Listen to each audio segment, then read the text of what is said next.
In this video, I'm going to show you some of the most proven and profitable frameworks that you can use to grow your agency to 6 figures, multi-6 figures, or 7 figures. Not only am I going to give you the exact mental models and frameworks that I've used over the past 10 plus years to grow multiple 6-figure, multi-6 figure, and 7-figure agencies, but I'm also going to show you exactly how to use them and apply them into your unique situation, so you're going to be able to get more clients, charge higher prices, work a whole lot less time, and essentially build a successful and wildly profitable agency. So, with all that said, let's dive in. All right, so the very first thing that we have to take a look at and talk about is essentially this relationship between work and reward, between effort and the payout that it's going to get. Because there's a lot of agency owners that I talk to and deal with on a pretty much regular basis, and the complaints are almost always the same. Is that I seem to be doing the right things, or I think I'm doing the right things, and I think I'm doing enough of them.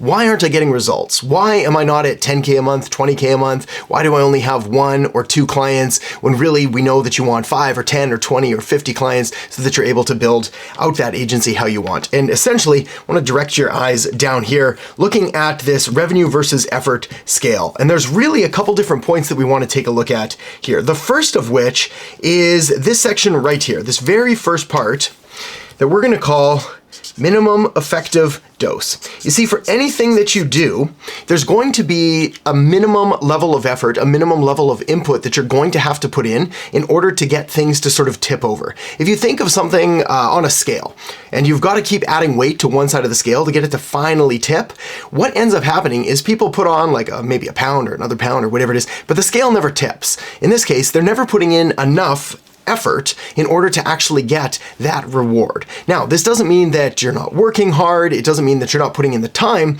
It just means that it is strategically misaligned. You're doing the wrong things for the wrong people in the wrong place, and therefore we're never able to get to this sweet spot right in the middle. So for most people that I talk to, by far, the reason that they're simply not getting the results that they want is just this sort of, we haven't reached that tipping point of the minimum effective dose, the right amount of touch points, the right amount of outreach, the right amount of content, the right amount of anything. Now, the beauty is that once you get there, you're going to end up in this sweet spot here, right here. And this sweet spot is huge, massive even. So all we really have to do is get over this minimum effective dose point. We'll end up in the sweet spot where you're going to be able to get fantastic returns, fantastic ROI from the effort that you're putting in. Now, some people will ask, hey, what if I'm doing too much? Is there such a thing? And there is such a thing. We're going to call it diminishing returns. We'll say dim returns for space and spelling.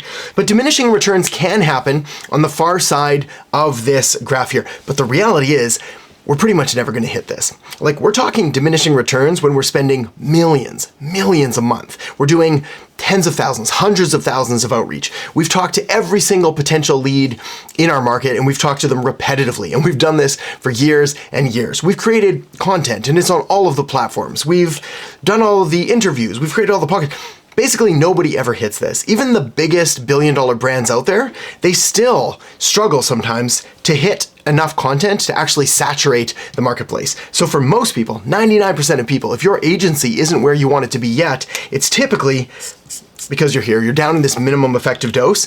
On the other hand, if you're getting the results that you want, the effort that you're putting in is yielding you new clients, you're probably here in this sweet spot.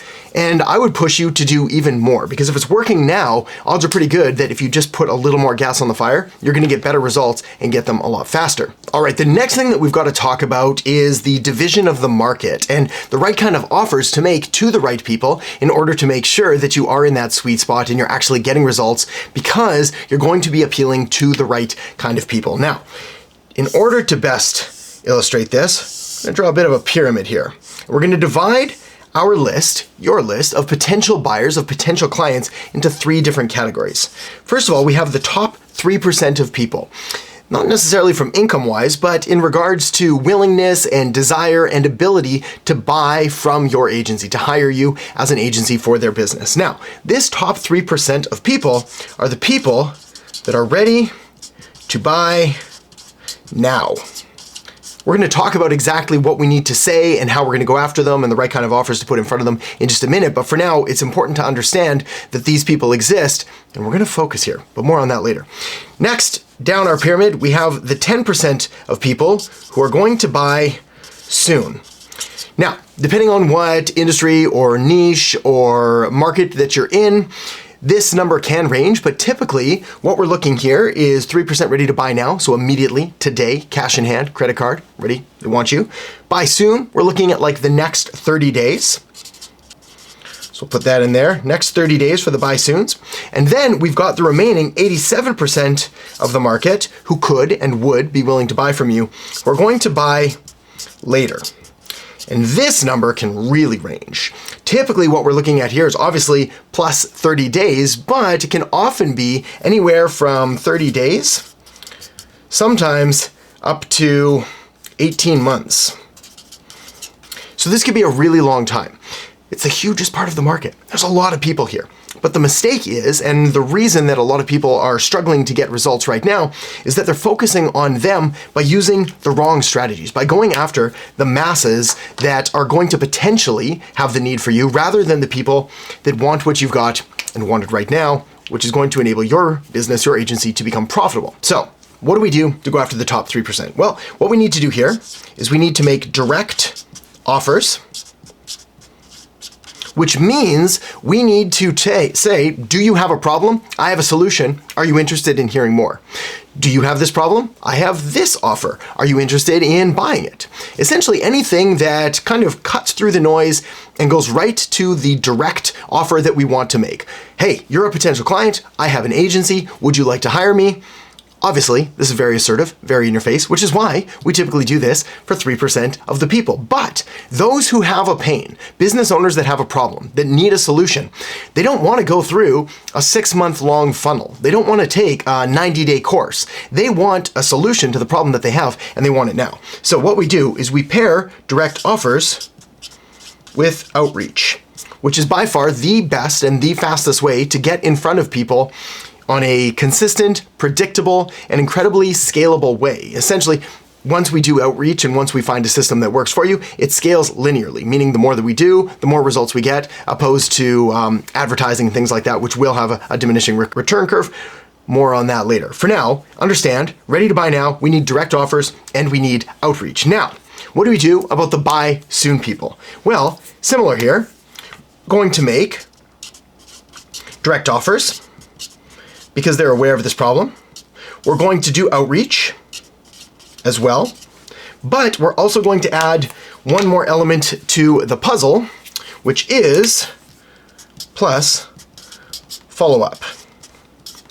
Now, always a good idea to do follow-up anyway. Even for our 3% who are ready to buy now, we still need to follow up. You can't just send one email, one direct message, make one phone call, and expect magic to happen. Typically, the sale is made on the 3rd, 4th, or 5th attempt at making an outreach attempt to them. So we need to do the follow-up. But it's even more important when we're going after this next segment of the market, this 10%, because they're not quite ready right now, but we don't want to just make a quick introduction and then disappear off the radar, never to be seen again. Because what all this means is that when your competitors do their outreach and they catch them at a more convenient, more receptive time, they're going to get the client rather than you. So we have to make sure we're still making direct offers, they're still interested, we're doing our outreach, and we're making sure to follow up with all of these potential prospects. All right, so let's say you're already doing that though. What do we do with this bottom section of the pyramid, this buy later group? Well, first things first, my friend. If you're not already working with 10 to 20 to 30 clients, you're not already doing multiple 6 figures, my recommendation is to probably just completely ignore this bottom section of the pyramid. And the reason is because the strategy that I'm about to share with you works incredibly well, but it's slow. And it can also be kind of a productive procrastination tool, meaning you're going to do it, you're going to feel like you're doing good work and you're building your agency and you're potentially making money, but it's not going to yield results, especially when compared to doing outreach combined with direct offers. So if you haven't guessed it by now, this final one, what we do is we make indirect offers and we create content.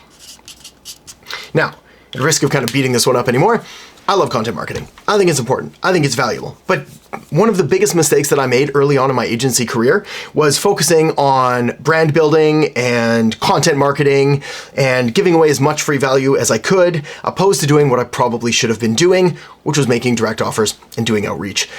Fun fact, I learned that later. I made direct offers, I did outreach, and I scaled agencies incredibly quick, with my last agency following the exact strategies that we're talking about here, doing 100K a month in just the first 30 days. So obviously, a change in strategy yields better results. So, indirect offers, what is this? Instead of saying, hey, do you have this problem? I have the solution, we say, here's a free guide, or a PDF download, or a cheat sheet, or a blueprint, or a webinar, or some other kind of training. Something that's going to be interesting and relevant and valuable to them without making that hard ask. And then we create a ton of content, hoping that the algorithms are going to show it. We can build an email list, you can make YouTube videos, start a podcast, anything else. A valuable strategy, just not one that you want to have replace actually making offers. All right, next let's talk about what is the right way to structure your time and your strategies. How much time should you be spending on client acquisition versus client fulfillment? What's the right thing to do here? Well, my friend, excited to share with you the GTKT framework. This is a concept I originally learned many, many years ago from a guy named Ryan Lee. Had to do more with membership sites, but it applies equally well to agencies. And essentially, your job as an agency owner, as someone who is trying to build a successful and wildly profitable agency, is to get clients and then to keep them. Everything else pretty much doesn't matter. Nobody really cares about your logo or the way your website looks or the content or anything like that, especially if it doesn't directly lead to getting more clients for your agency. Now, how much time should you be spending on client acquisition and service fulfillment is going to largely come down to the number of clients that you have right now. Again, most people make the mistake of getting a client, then spending all of their time focusing on that client, which I appreciate is a good thing to do. We want to look after the clients that we have.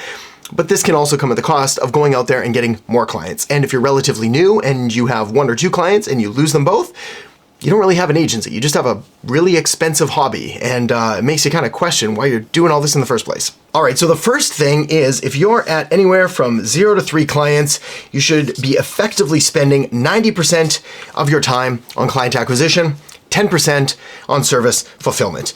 Think about that for a minute though. It kind of makes sense. I mean, if you've got like an average, say 8-hour day, you're going to spend 7 hours or so trying to get new clients, and you probably don't need to spend more than 1 hour on a client in a day. And especially as that relationship continues and you put in systems and automations and SOPs, possibly bring on fulfillment services, all of that, that time can get shaved down dramatically. But at least for now, if you don't have at least 3 or 4 clients, to be doing anything other than trying to get more clients is basically the kiss of death for your agency. You need more clients to make sure that you're going to be able to sustain and provide for your agency. All right, 4 to 10 clients, we're looking at around 70 and 30. So 70% of your time on client acquisition, on outreach, on marketing, 30% of your time on the actual fulfillment of those services. 11 to 20 is around 60-40.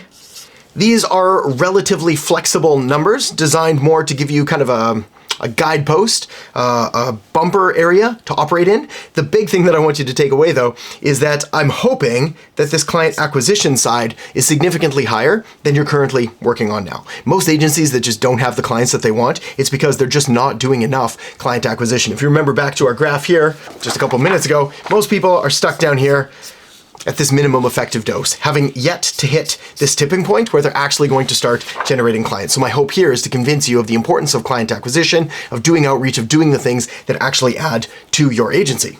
All right, 21 clients plus, we can now say 50-50. Safe now to divide that time up. At this point, you may have other contractors that you're working with, other service providers, fulfillment, white label fulfillment services, something to help. But regardless, you still need to be making sure that your pipeline is full with potential clients, because there will be inevitable churn or turnover. You're going to want to replace those clients with newer, better clients. Not to mention, the longer that you're in this agency space, the better you're going to refine your vision of who your ideal clients are, which means we're always looking for bigger, better clients. And we're always helping our worst clients, our worst performing clients, the ones that we just don't like, we're helping to find them new homes with potential competitors or newer agencies or people who are better able to serve them. All right, while we're on the topic of minimum effective dose and GTKT, really quick, I want to highlight something that we've been calling the agency success equation. And essentially, we've drilled it down to only 3 things that you really need to do, and the more of them you do, or the better refined that you get them, well, the better your results are going to be, the more clients you're going to get, the less time that you're going to need to work, the more money you're going to make, all good things. So let's write this down here. success equation. And essentially, what we're saying here is that success as an agency is just going to come down to three different things. The first of which is going to be the strategy that you use. Now, when it comes to agency strategies, what we're talking about here is making sure that you're niched down. We'll talk more about that in a minute. That one's incredibly important. Making sure that you've got a viable, sustainable, unique selling proposition, a USP. We'll talk more about that as well. Making sure that you're doing the right things in the right place for the right people. Making sure you're concentrating on GTKT activities, things that are going to actually help you get more clients. Making sure that you've got everything presented in a way that makes it truly irresistible to a potential client to hire you for the business. But regardless, all of those things incredibly important. The next thing, and we've talked about this one before, is, let's use blue for this one. This one is going to be volume. Now, I feel like we've beat this one up enough, talking about minimum effective dose, talking about all of the time we need to be spending doing this acquisition. So I'm not really going to say more, but what I can confidently tell you is that after having grown so many agencies myself and worked with so many different agency owners, and specifically actually inside of our Agency Accelerator program, the students and the clients that are getting the best results by far, well, they've got the strategy essentially handed to them. So volume. That's really the key player. If I look at the clients that are bringing in new appointments, new clients, making the most money, they're pretty much always doing the most volume. They're making the most outreach, and they're just doing it consistently. So let that be a clue. Next, time. Now, some of this has to do with the factor of, let me see if I can find that paper. This guy here. Understanding that 3% are willing to buy now, that 10% are going to buy soon, and also that follow-up does take time. We can't send 5 emails in a single day. That's spamming, and it's not effective. But what we can do is send an email to a couple hundred different leads. Then what we can do is we can give that a day and then send a follow-up. Then we can give it another day and maybe follow up with a call or an SMS, or we can send them a direct message, or we can follow them and we can engage with their content. There's a ton of different things to do, but they all take just a little bit of time. And the thing with agency growth, and actually success in business in general, is that everything that you're learning now compounds. But typically what people are expecting is the graph to look kind of like this. So they're putting in effort and things are going up. One step forward, one step up. One step forward, one step up. One step forward, one step up. On the other hand, how things actually work is more like this. It's this chipping away at a stone that doesn't break, and we just keep hitting it and keep hitting it and keep hitting it, wondering why it's not working, and then all of a sudden, the dam breaks open, the waters come rushing through, and you reach a level of success that you previously only ever dreamed of. Pretty much everyone that I've ever spoken to, not just in the agency world, but in the business world in general, has experienced this. There really is no way around this fact that it feels like you're not getting anywhere, but you have to trust the process. This is where faith comes in a little bit. Like, I'm doing the right things, I'm following the right strategy, I'm doing it aggressively enough, violently enough, assertively enough, with enough volume. Now it's a matter of time. This is where consistency really comes into play. So if we do this and we do the right things and we do it, it's inevitable that we will get the result that pretty much everyone else has gotten before, but we have to trust the process and stick with it. And then success is yours. All right, this next one doesn't really have a graph, but I think it's worth writing out because it is important in regards to follow-up, in regards to touch points. There's actually some overlap here with content marketing and everything else. And I call this the marketing rule of 7, which, fun fact, was actually originally derived from the cinema industry back in, oh man, it was probably a long time ago. Safe to say, sometime in the last 6,000 years or so. What this says is that we require 7 touch points on average with a prospect in order to get them to make a buying decision with us. Not 2, not 3, not 4, 7. In fact, it could even be argued in B2B niches and industries like marketing agencies and higher ticket sales, this number could even be increased more, maybe around 8 or 9 or 10. But one thing is for sure, it's typically not 1 or 2 or 3. We want to try to show up as often as possible without being annoying or spammy. We need to make sure that people have a way of opting out of the outreach that we're doing, but we want to try to show up as often as possible. This is it's good for you for 2 different reasons. The first of which is that it's going to enable you to stay top of mind. If you remember the previous example of making one touch point for the people that are ready to buy soon in the next, say, 30 days, you make your one touch point, then you peace out for a while, then your competitors come in and make some touch points, and your prospect is in a more receptive buying attitude, they're going to get them there. So by making all of these repetitive follow-ups, at least until they say stop or go away or please never contact me again, you're going to stay top of mind. So when they inevitably do make that purchase decision, it's you that they think of. But there's another benefit as well. And this one is a little more psychological in nature, and it's called the mere exposure effect. And it is perhaps one of my all-time favorite psychological principles. How this one works is we as human beings naturally like and grow fond of and appreciate things that we see more often simply because we see them more often. Essentially, the more times that we're exposed to something, the more that we like it. It's why we're kind of distrustful of new or novel or new people when they come into our lives. Whereas like the same person that we see all the time, we know them. It's just Bob being Bob. Anyway, probably stems back from our caveman days when if we saw something wandering around outside of our caves and it didn't try to kill us, well, we figured, all right, this thing's safe enough. This is why we got to show up, repeatedly. We can stay top of mind, we can leverage the mere exposure effect, not to mention it's simply a proven fact that it requires multiple touch points. I mean, you can Google pretty much any study whatsoever about salespeople and about the amount of contact attempts that they make and how most of the sales are made after the 4th or 5th contact. That should be reason enough to sort of push you through to focus on this one. All right, next let's talk about probably one of the most important pieces of advice that you'll ever hear when it comes to your marketing industry and making the absolute most money possible. And that is the decision to niche.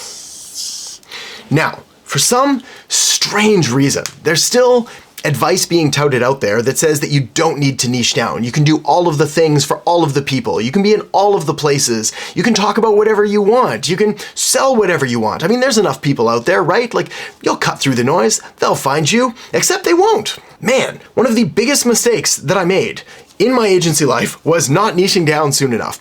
My first agency did all of the things for all of the people, and I made none of the money. Then my next agency just did some of the things for some of the people, and I made some of the money. Then my future agencies basically did one of the things for like one kind of people, and I made all of the money. And my situation, my experience, is not unique. This is essentially what happens with every agency out there. The more niched, the more focused you can be, provided that there actually is a sizable enough market for what you're trying to do, the more money that you're going to make. And the reason is multifold. The first of which is that when you focus on a specific niche, you're able to dial in a specific message and offer and language and marketing. You're able to be relevant, you're able to resonate with them, you're able to get to know them better than they even know themselves, and therefore you're able to position your agency and your services as the ideal solution for the pains and problems that they're going through right now.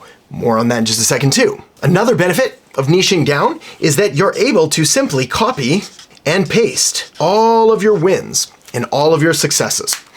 On the other hand, if you've got a plumbing client and a roofing client and a chiropractor and a day spa and a vet and anything else, they all require slightly different tweaks and customizations, and different campaigns are going to work better. One industry may thrive with Google ads, where the other does really well with organic Facebook content. One might just dominate with SEO, whereas the other, it's all about that Google Map Pack. The problem is you're gonna have to be this jack of all trades trying to do all of the things if you've got all these different niches.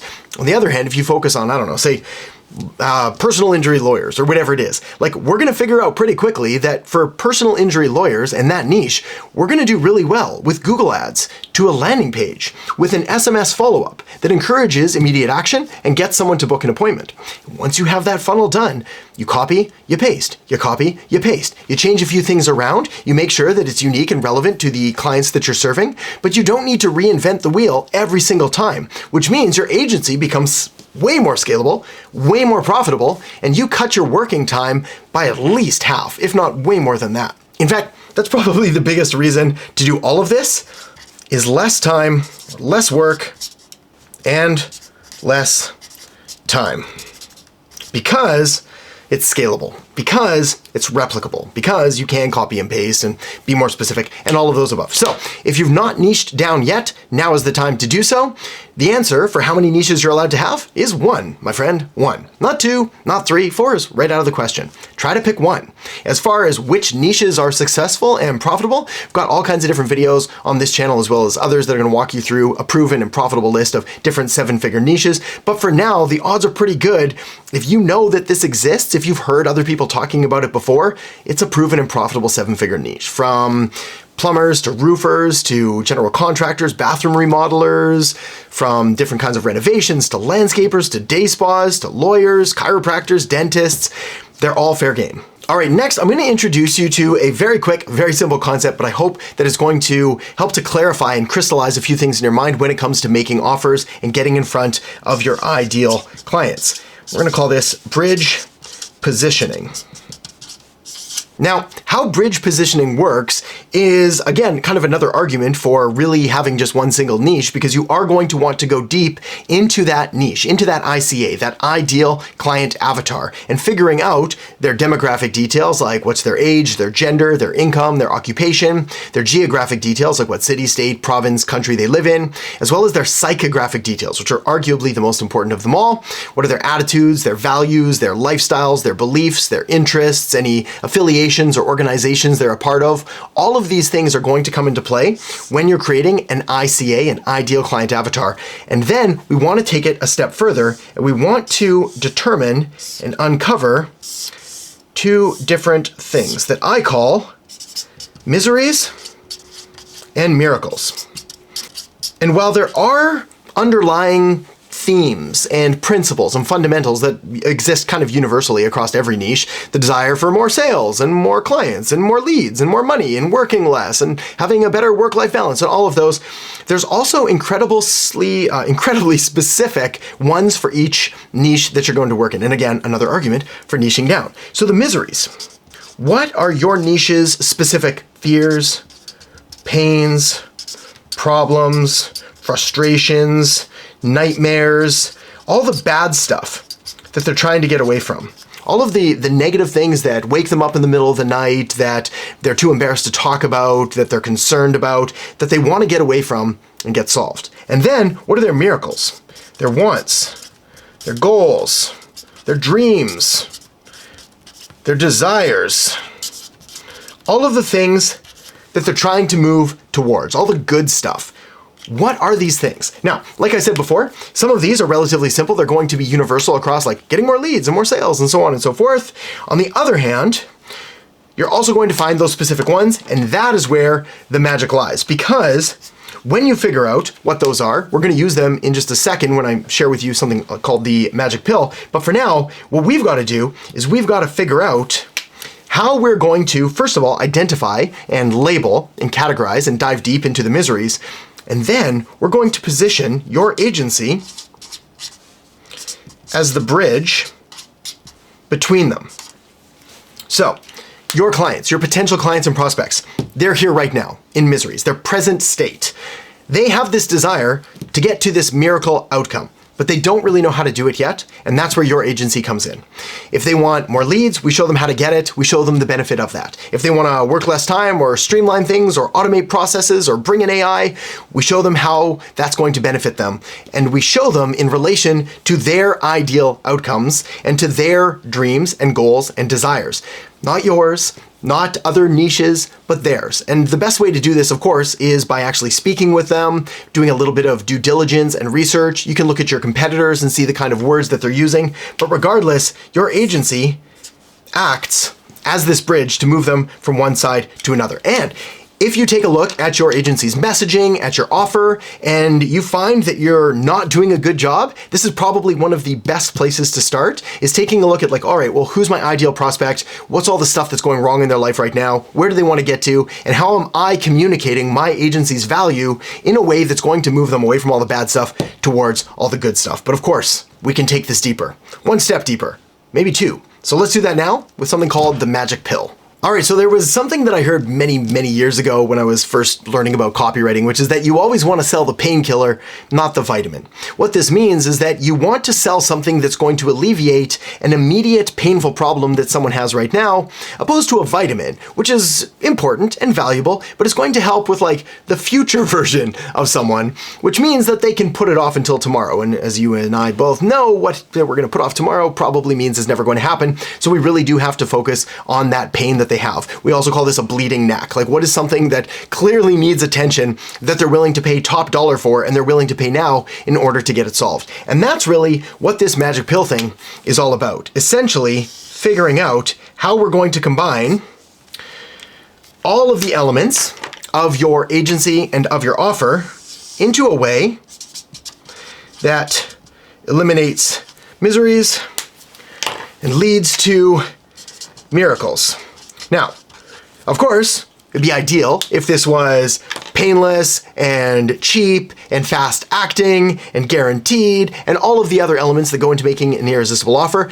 But for now, what I really want you to focus on is the specificity of it, making sure that it resonates with your ICA, your ideal client avatar, making sure that it's relevant to their miracles, to their miseries, to their pains and problems, and how we put this all together. So there's a few things that we need to do. The first of which is we need to identify the niche that you're going to be operating in. This is because different niches are going to have different kinds of magic pills, different kinds of ideal outcomes, and different kinds of pains and problems and fears and frustrations. So we've got to pick a niche. The second is we need some kind of ultra specific desired outcome.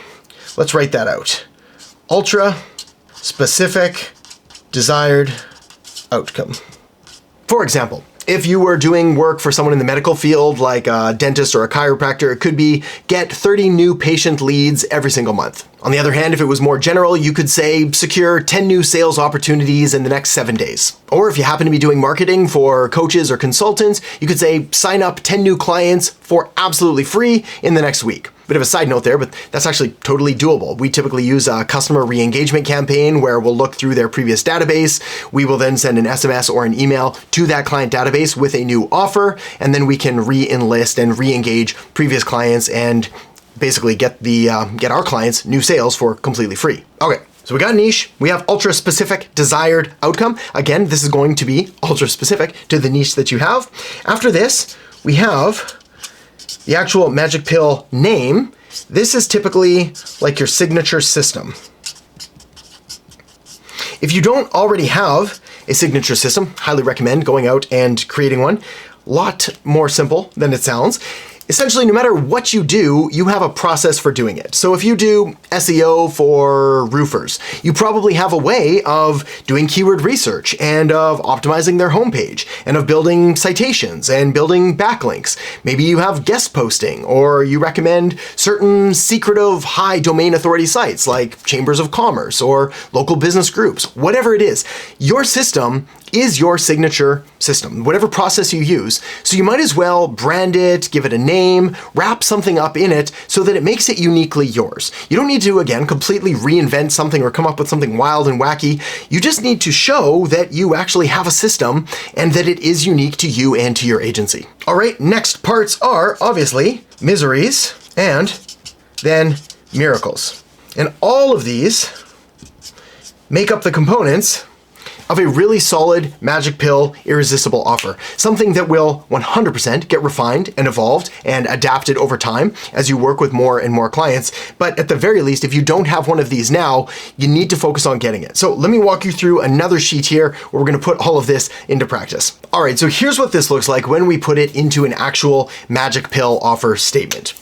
We help niche get whatever is your ultra specific desired outcome, or whatever ultra specific desired outcome you've identified for your clients. Again, this shouldn't be something generic, like we get you more leads or more customers or more sales. It should be something that they've said they want, that they can visualize. Ideally, we put some kind of a number and a time frame on it, but of course, it's going to depend on whatever niche that you're working with. This is using our magic pill. Remember, this is your signature system. So for example, we have the Agency Accelerator program that goes through much of what we're sharing and talking about here today, but regardless, it's the system that we use to build wildly profitable agencies. And this is so that they can, miracles, and of course, hopefully you know where this final piece is going, without miseries. That's it. So we help whatever niche that you're serving get whatever their ultra-specific desired outcome is using our proprietary system, our signature method, whatever it is you call it, so that they're able to get all of the things that they want without all of these things that they don't want. And that's our magic pill. So if you're curious how we help agency owners grow to 6 or 7 figures, I'll make sure to put a link down in the descriptions below. And otherwise, I'm gonna link up a video right here that's gonna give you even more agency growth tips, tricks, and strategies. So make sure to tap or click that now, and I'll see you in there in just a second.